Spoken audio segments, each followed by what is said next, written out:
guys, so a video that I put out recently about eBay, how to sell on eBay listing with your phone, has gotten a lot of hits, a lot of views. So I wanted to do another video and talk to you about items that in my experience sold for good money.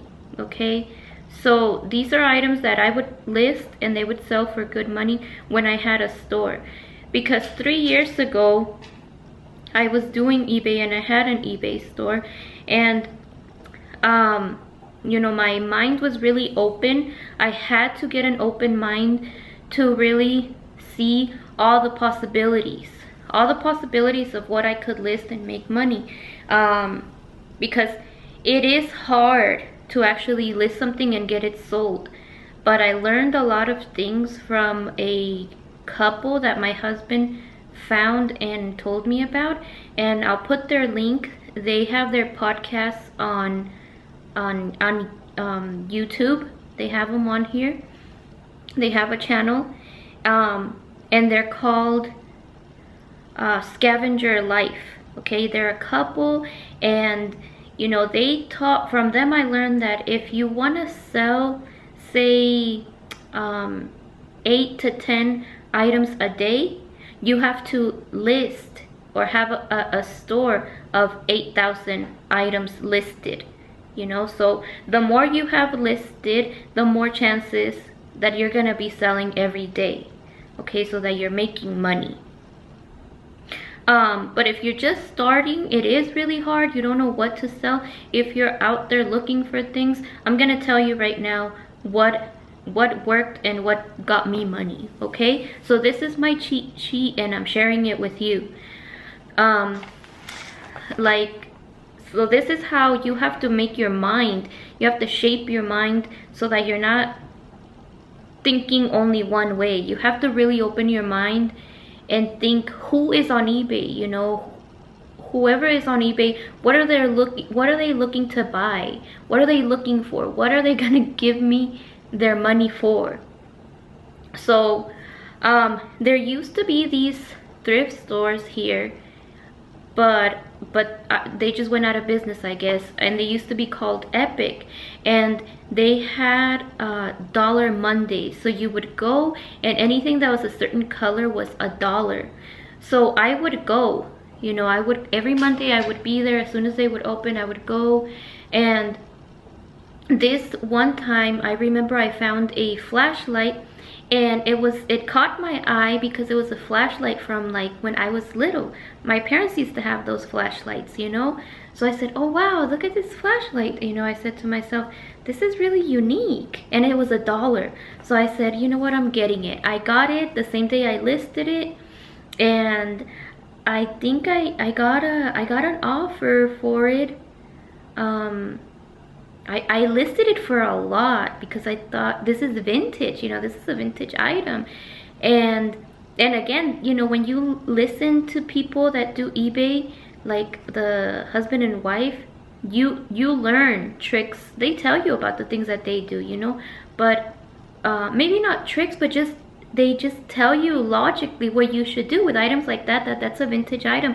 That's an item that is hard to find. You're not gonna find it anywhere at a store. They don't sell them. They don't make stuff like that anymore, you know.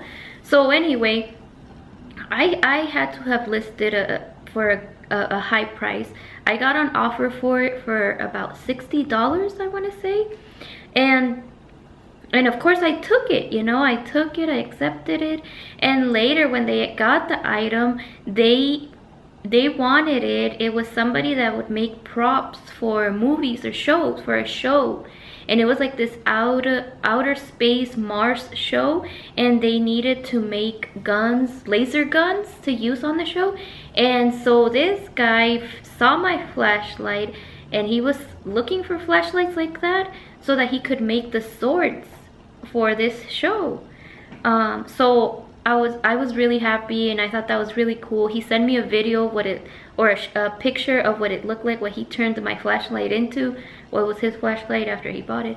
But But yeah, you know, that's how out of the box you have to think. Like, when you see something, and that's the thing, that you have to have an eye for things that are special, unique, uh, that you know, where could you find something like that? You're never gonna find anything like that other than here, if I buy this on my eBay store, you know? So that's how you have to shape your mind and think.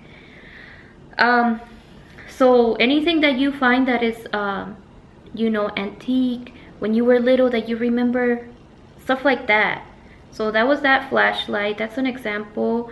If you're gonna do clothes, I did a lot of clothes because clothes is light, it's little, it's easy to package and ship fast. So I would look for the name brands, but not all name brands are very how do you say, there's not a high demand, you know, unless it's really the special clothing, like it has lace on the sleeves, or it's just a very unique piece of clothing from a name brand, you know. So the brand that was really good is to keep an eye out for is Free People.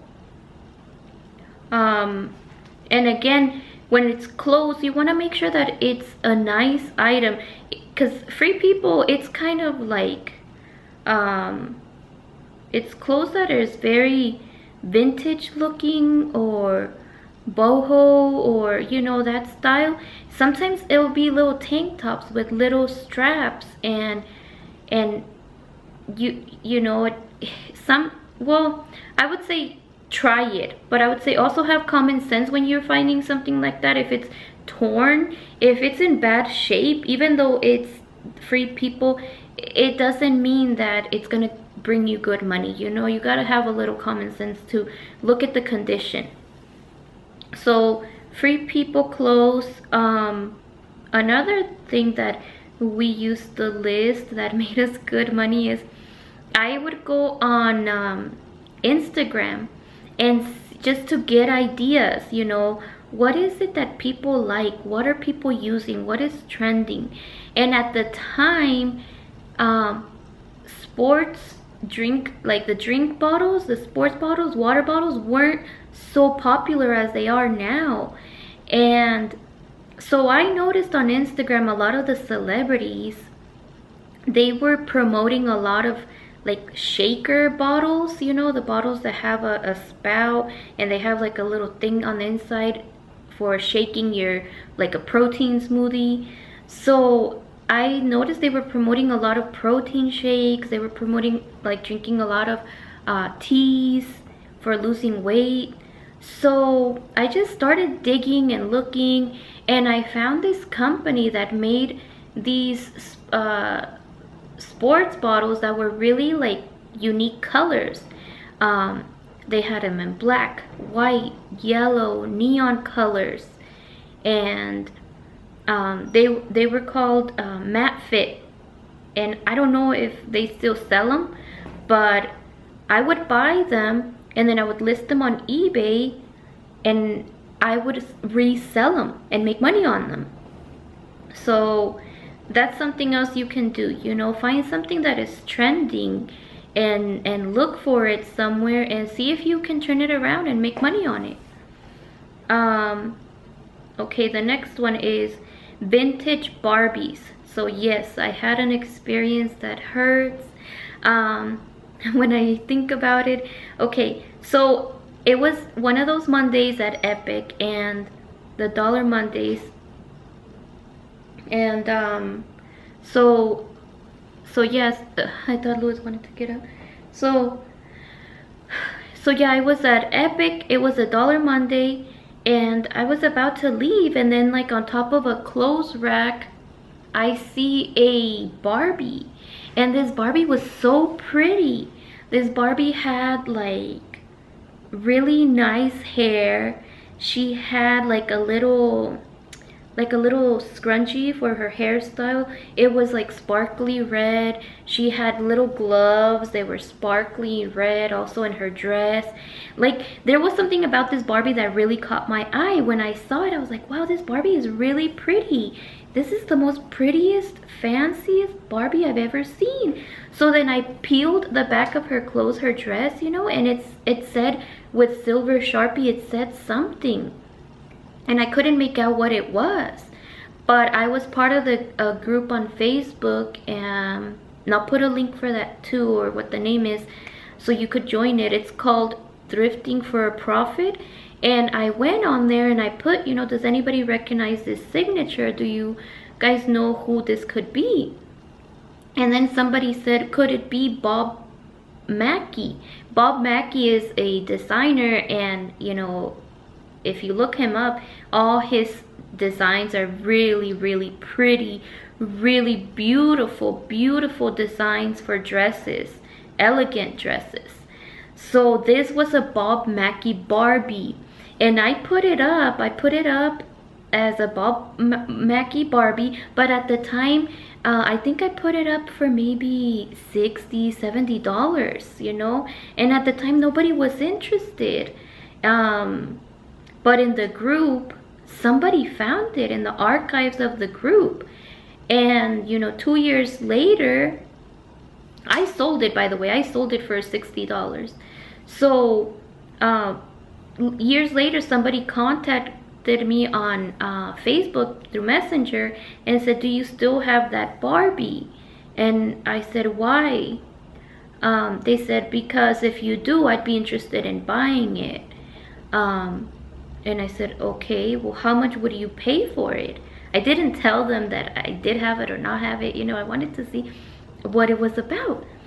Why was she, like, years later asking me about this Barbie? I knew, I still remember that Barbie was really special. So then she said, I'll pay you $1,200 for that Barbie. And I said, wow, really? She said, yes, that's a really special Barbie. And I said, okay, did you know that? And I said, no, I have to be honest with you. I don't have it anymore. I sold it. And she said, well, just to let you know, that Barbie is worth about $10,000. So that's why they were looking for it. So yeah, you know, again, anything that catches your eye that you feel is special, just do research, you know. And if it's something little like a Barbie, hold on to it till you find out more information about it. So yeah, the next thing is Mont Blanc. I have a story for that too. My nephew, actually, he went shopping with me one time to Epic, you know, and he just playfully found a Mont Blanc wallet. And then he said, you know, can we go? I don't want to be here anymore. This is boring to me. Here's an item that I found to help you out. Can we go now? And I said, you found this? And then he said, yeah. And I said, do you know what you just found? He said, yeah, it's just a wallet, whatever, let's go. It's $1, right? It's got the color tag of $1, so let's go. And then I didn't say anything, so when we got home, I told him, you know, this is a really good wallet and this is gonna get you money. And he said, really? Well, list it, we'll see, I don't know. I know things take time on eBay to sell. And, you know, he was so careless about it. He was, I think, 16, 17. So I listed it. I think I took maybe a month, and then it sold for about $200. Oh, give me 1 second. Okay, yeah, so the item that I left off on is the wallet my nephew found. Yeah, so anything Mont Blanc, you want to keep an eye out. Mont Blanc, vintage toys. Any toys that are in the box, that are in good condition, and they're toys from you when you remember, you know, playing. But then again, I mean, if you're starting to do eBay and you're 16, 17, that's not really gonna be vintage, you know. I'm talking about toys like Barbies. There's Barbies that if you look on the back, it says 1940, 1950, things like that. Or toys, you know, from the, I would say 70s, 80s, like that. Another thing that we would make money on is we found one time a cassette copier. So electronics that are vintage too. I think that one we sold for maybe 120, 140. But yeah, it was a cassette copier. And then older electronics, a name brand, Armani Exchange. Always look up the clothes, you know, you have, when you're out at thrift stores or yard sales, wherever you are looking for your inventory, use the eBay app and search up, you know, Armani Exchange black and white sweater, men's black and white sweater. Search it up and then you'll get an idea. You know, if you feel good about the condition, then buy it, you know, and if you're getting it at a good price. But yeah, Armani Exchange is a good one. Anything that is purses, coin purse, that is unique, cute, that has good stitching, that is leather. Also look it up first, you know, but if it is cute, different, unique, and you're getting it at a good price, maybe at a yard sale, I would get it. If you feel good about, you can turn it around, you know, and make money on it. At the time, like I said, we were doing this 3 years ago, and Tom shoes were very popular. So when we would find Tom shoes at yard sales, we would get them. Work boots, some work boots are really expensive, and sometimes we would find them at yard sales because, you know, some men, they get reimbursed at their jobs if they buy work boots. Sometimes they'll buy work boots and it won't be good for their feet, you know, it'll actually hurt their feet that they buy them, and then they sell it at a yard sale because it didn't work for them. But then you put it on eBay and somebody might be looking for that specific boot because it's the same one that they've worn for years, and that's the one that fits their foot good, you know. So you have to think like that. Work boots, Tom shoes, I don't think that's gonna be one for nowadays, but Tom shoes were really good for us. They were a good hit. The brand LL Bean, they have a lot of really good quality sweaters, shirts, clothes, so I'd be on the lookout for that. LL Bean. Also Bebe, Bebe, Bebe. Anything Bebe that I would find, I always was able to sell it for good money. Also Affliction. Affliction is like a brand of men's shirts that are like for fighters, or they're like biker kind of shirts. They have, you know, skulls, they have tattoos, stuff like that. Another thing, the last one, and then this is it, anything that is for clothing, a peasant or embroidered shirts for women, like a boho style. Okay, so yeah, be on the lookout for these kinds of items, guys, and I'm sure they'll help you. If you have any questions, let me know. Any comments, tell me if you find some stuff and you know that it really helped you. Anything you want to say, you know, I really enjoy reading your comments. But yeah, maybe I'll have more videos to help you on eBay later, but for now, I hope this helps. I'll put a list at the end, and happy scavenging, happy selling, and good luck. I hope you make a lot of money. Bye.